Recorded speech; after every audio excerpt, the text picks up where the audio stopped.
So I would go home for lunch, right? And I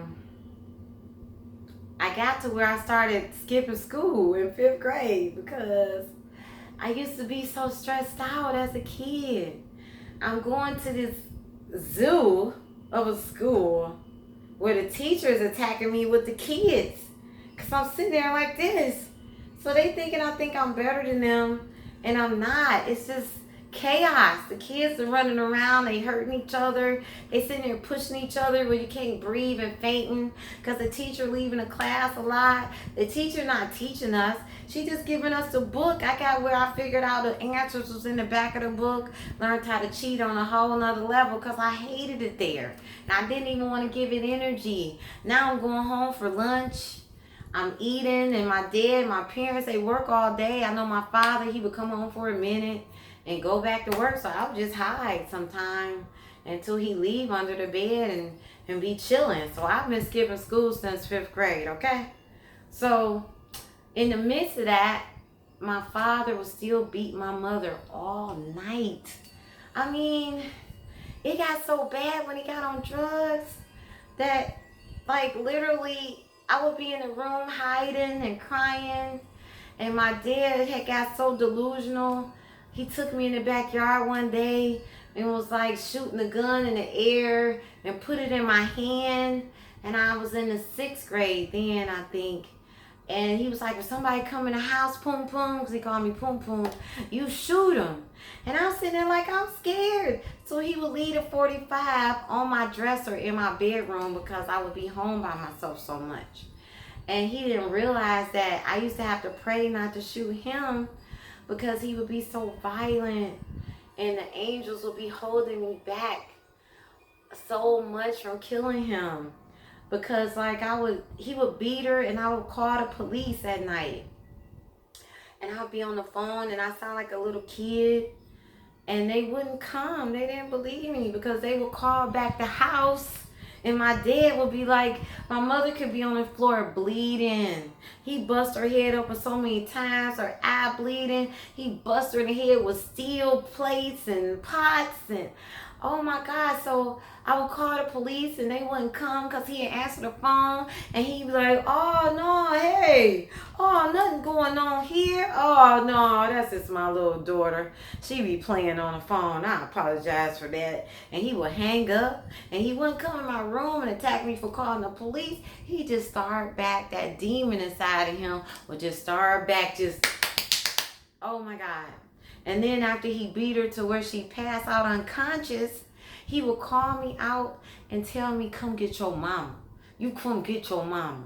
I'm seeing her not knowing if she dead or not. And I'm like, oh my God, he beating her worse and worse and worse. So I'm by her side and I would just rub her hair because I'm too young. I didn't even know what to do. Come get my mama. Her blood is dripping in the kitchen floor. And I'm like, oh my God, I didn't know what to do. So he would wake up in the morning after all that chaos beating her for 5-6 hours straight. And he would act like he didn't remember. Even to his death, he claimed he don't remember none of those beatings. So he would beat her, beat her, beat her. And then it got to the point where he was just beating her out of anger. Like, the cable guy came one day. He downstairs laughing, my mom talking, They go upstairs, my mother say something to trigger him. And I'm sitting there in the den looking at the cable guy, and we both sitting there trying to act like we don't hear my dad beating the fuck out my mother upstairs. Glass breaking, furniture falling, and my dad was very good at coming downstairs and being like, hey, okay, man, I got your money, all right, yeah, oh, you looking good, oh, we got to play chess one day, you do. And I'm sitting there shaking like, and then the cable guy looking at me like he felt sorry for me. And then I would call my grandmother and I'd be like, Grandma, can I come stay with you? And she'd be like, no, baby, you got a home. And they didn't know how bad it was for me because they wasn't beating me. So it was just hard. Like, I was in turmoil because this was all the time. And it got to where my mother started abusing me because of my father's love, I think. So she would have me cleaning all the time. She wouldn't let me go outside. I got to where I was sneaking to have my fun. I was skipping school to have fun. I was the life of the party at school because my mother was trapping me in the house. Even my neighbor, would try to figure out ways to get Bobby down the street. I got a lot of nicknames. I know they probably gonna all come out, but I would go to my best friend's house. It was one house between us, so that's where sometimes me and my mother would run and hide from my dad, or we would be in a cellar in the basement. We would go hide down there when he would, get crazy. Because I didn't know if he was gonna hurt me. She didn't know because he was just like totally gone and just beating her so bad. And she's so little. This is 6'2" man who used to box when he was younger. So eventually my mother ended up going to the hospital one time because they had to drain all the dead blood that had been through her body, all the trauma. And on top of that, I realized that my parents practiced witchcraft. Both of them used to read the books. They both were Masons and stuff like that. And so it was just weird how they couldn't break apart. It's like they loved each other and they hated each other at the same time. If they wasn't making love, he was beating her. So it was a very weird thing. And they would have parties again at this house. And nobody paid attention to how every party my dad was getting violent. And when they would leave, he would beat her all night. So I hated when they would have parties because I already knew that the party was going to end with dad beating her all night. No matter if we went to people's house, dad was beating her all night because he done been and got drunk. He done snuck and got some crack from somebody or something. He was smoking weed too. I don't know, whatever else he was doing, but it was something. But God put something in me to where I would be happy once I wasn't with them, So I was always smiling all the time like I do. And I learned that that's like some kind of mechanism I developed. So it kind of hurts me now because people never know what I'm going through because they see me looking happy and myself together because my mother was very strict on appearance and posture and keeping yourself together. So even in my darkest moments, I always seem to keep myself together and act fake, that fake laugh. A lot of times you around somebody that laugh a lot, smile a lot, they probably the saddest people in the world. I'm just saying, because we using that to keep the tears away, So it was just like a journey. I'm trying to think of like a specific story. Oh, and I can relate to Kevin Hart. Oh my God. My parents, they used to get mad at me because I would never tell them stuff. Like, I wouldn't give them notes because I didn't want them to come up to my school. Once my dad got on drugs and stuff, he turned into a different person. I want to say the first year of me being in public school, he was able to talk to my teachers. He would put suits on, and he would sit and talk to my teachers with intelligence, and he was able to try to be a little bit into the school with me. They used to try to help me with my homework, but when I got to public school, for some reason, it was hard for them to help me with homework. It was hard for me to comprehend the things that this public school was doing because everything they taught was backwards. It's a whole system that you need to pay attention when your kids tell you something and don't keep trying to force them into that system that don't fit their thinking. I'm just saying. So they were trying to help me, but I just could never get it there, even though I was an all-A student at the private school. Yes, I did get some extra tutoring because I'm left-handed and I see things from the left brain, not the right. So I did have some adjustments, but my father escalated to where I didn't want them to come to school. Now my dad has beat my mother to the point where her education is gone, her thinking is gone. She's actually acting different and weird now. I would have windows of sanity of a healthy home for a minute. maybe like 3 or 4 days out the week, they sometime would be able to keep it together. But my dad again had beat my mother so bad by then, because by then that was what I was probably about 10 or 11. So that was like a 12 years of him beating her bad. So, family members were attacking her. And I'm like, her mind is gone. You don't understand. You get beat in your head every day, all day, and think that your mind gonna be right. No. And then his side of the family had some dysfunction. So, it was hard. They all would fight at gatherings, and they thought that was normal. And I'm sitting there feeling like a black sheep because I just never felt like I fit in, because I've always been a calm, happy, peaceful soul. I feel like I got that from my mom and dad. It's just that when they got influenced with drugs, drinking, and outside influences, you wouldn't think that this peaceful spiritual person came from them, because it was just all just energy that I was embarrassed of as a child. Like Kevin Hart say, they come to your school and dad is yelling and loud and he like boom boom, and I'm like, oh my God, no.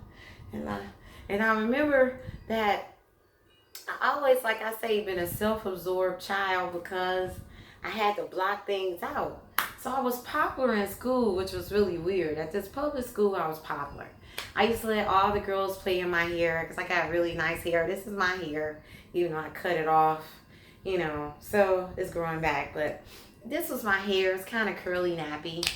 And I would let all the girls play in my hair. So I was their favorite Barbie. I'm like a living Barbie for them. I'm littler than all the other kids.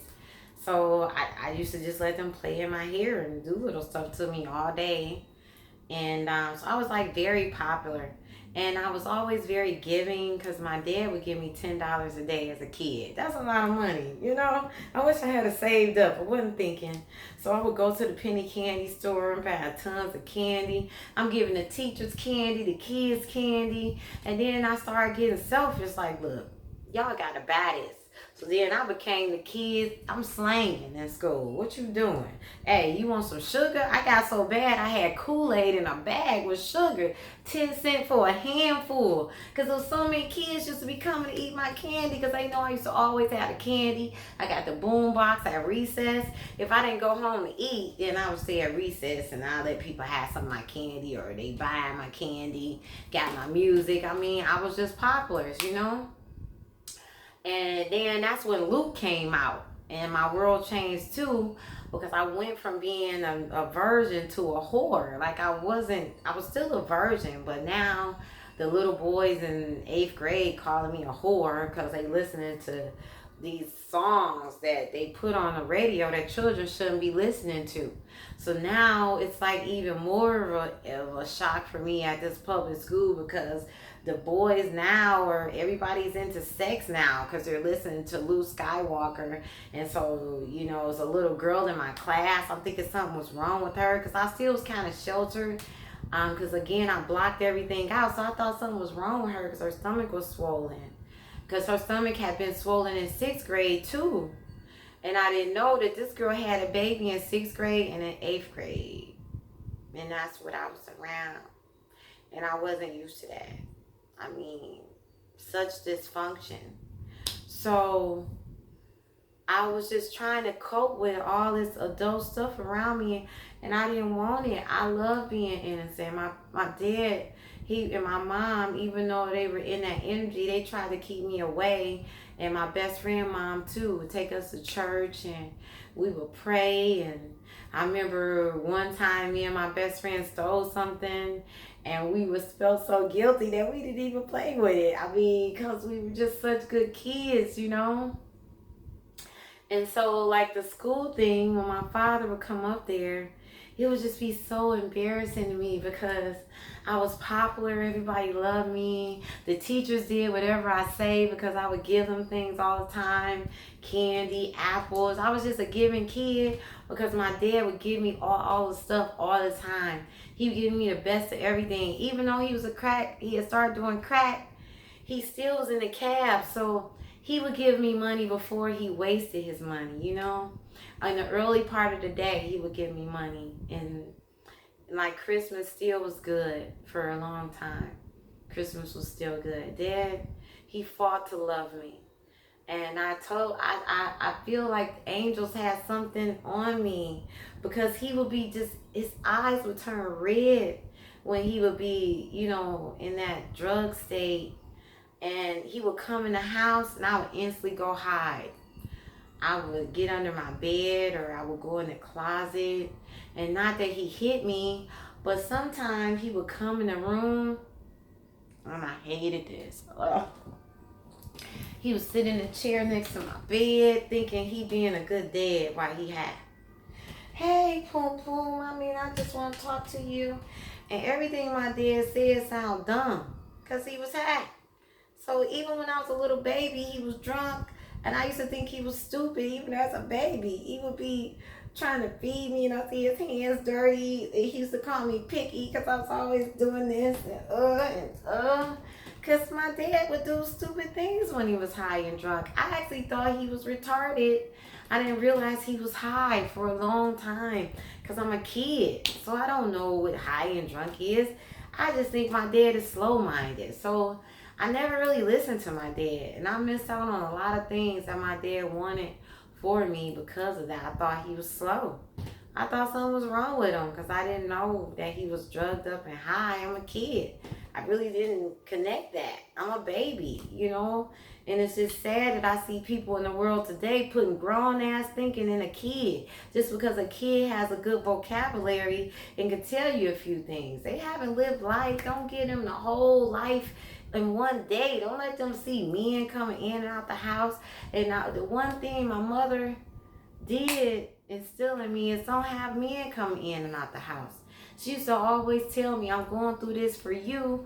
But I would be like, don't do that. Oh my God, this is hell. I'm scared all the time. Who want to be scared? Who's sleeping? And all of a sudden you hear windows breaking. Or like my dad would get so high, he would ransack the whole house. And my mother started making me clean it up. So it would take me weeks sometimes to put the house back together.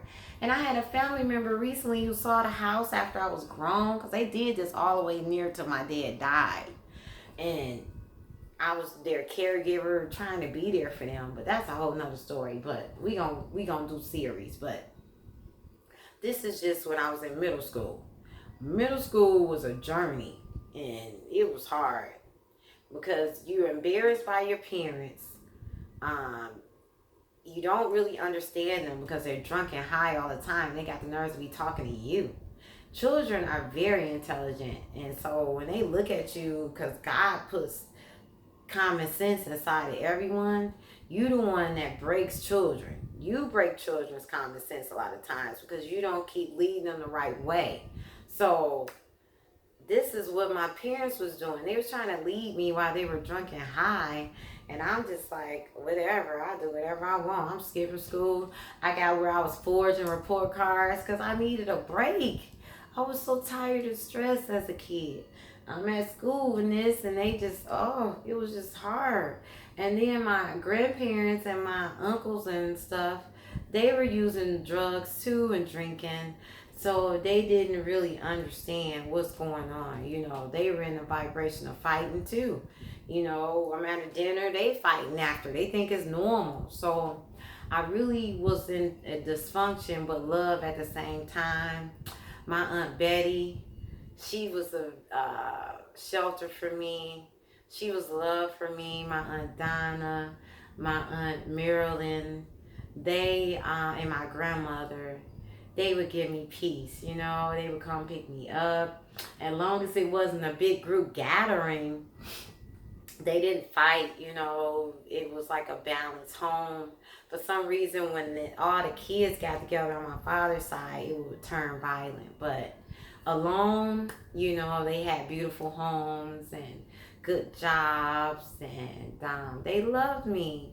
And they gave me such peace. I didn't want to go home because they spoiled me so much, but all of them would send me back. And it was just, my heart would be hurting. Like, I remember just feeling sick when I know I had to go back home because it was like a war in my house, you know, on my mom. And it was blood, like, all over the house. If I still live there, I could show you, like, some of the paint for some reason didn't cover up the blood stains. I don't understand that, but literally every room had remnants of blood splattered from my mother, or throughout the house. And it was just very demonic energy in that home, because of the drug use, you know.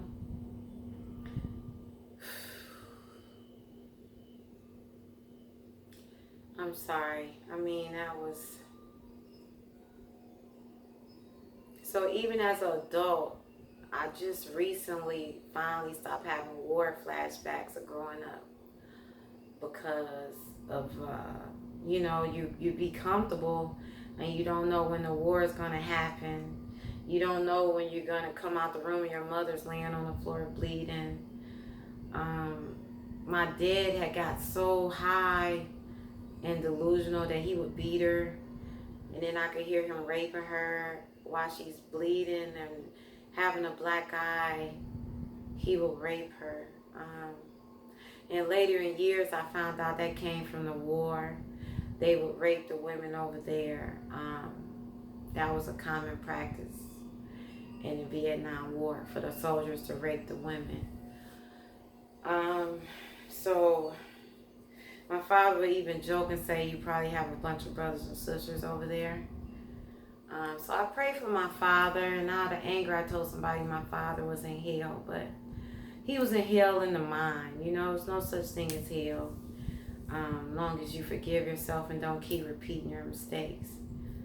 But I think I'm going to stop here with the series in middle school, because high school is more precise.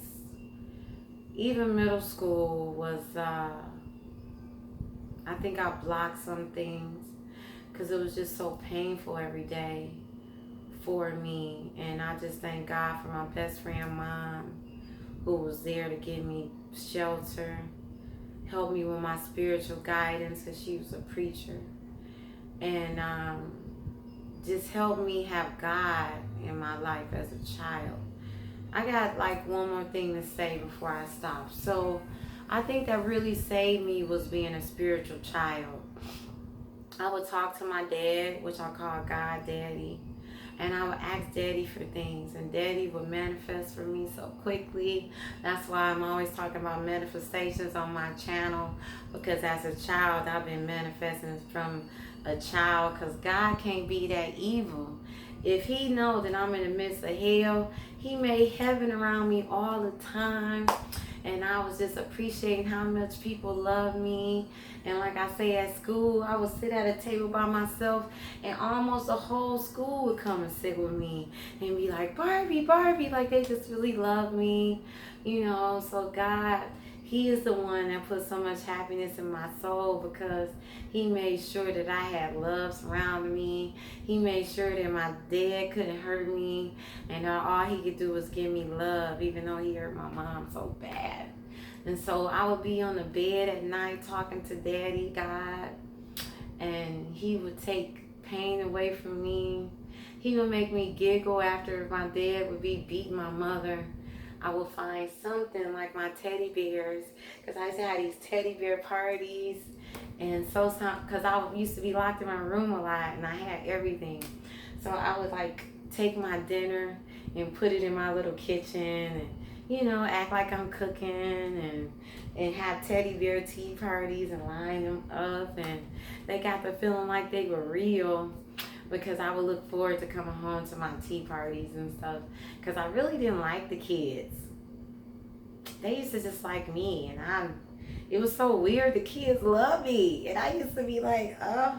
And I was telling somebody the other day, I had kid slaves, because they just love me so much. So I had like 2 boys that was my slaves, and I would call them slaves. And I just seen one of them recently, and I'm like, oh my God. When I saw him, I wanted to say, hey, my slave. And I bet you he would have loved it, because he loved being my slave. It was those 2 little boys. I didn't know that they liked me, but they used to do everything for me, anything I wanted. Like, Like, kids used to beat up other kids for even saying stuff about me. I didn't even know it. Like, that's how much God was shielding me. I mean, that's why I be so cocky in God. Because if you believe in Him, and that's what I did. Even as a child, I believed in Him. I didn't say, God, why you put me here? I said, God, thank you for all my blessings. Because when I would walk out the door, it was like everything was ready to give to me. And I gave everything to the universe too. Because God, my Father gave me everything. So I was one of those kids that just gave away everything. So that's why even now I give out gifts. I try to, and right now I'm getting right back in my vibration of giving, and it's been feeling so good that I've been able to give to people. And some people don't understand my giving. They try to turn it sexual, but mine is spiritual, baby. I know when I give to you, I'm giving to God. So my blessing with growing up with my father in the state that he was learning and teaching. And I just feel blessed right now, It was a journey dealing with that. So that's why I said I wanted to start having my stories. I think that my stories are going to be a lot more precise when I'm getting to high school, which is going to be my next chapter. So I hope you guys enjoyed this. I hope I didn't scatter it too much because I'm trying to remember little kid thinking, And I still have more stories to come. I think what I'm going to start doing is really focusing on a day and then talk about that, because once I got into the 8th grade, I'm able to remember like days of different things and how it started, how it ended. So stay tuned, because if you're struggling through this whole thing of, growing up with drug addicted parents, or you're a drug addicted parent and you didn't realize how much you affect your children, how much you affect your own life, how much you affect the world, then hopefully these stories can help you clean up your life.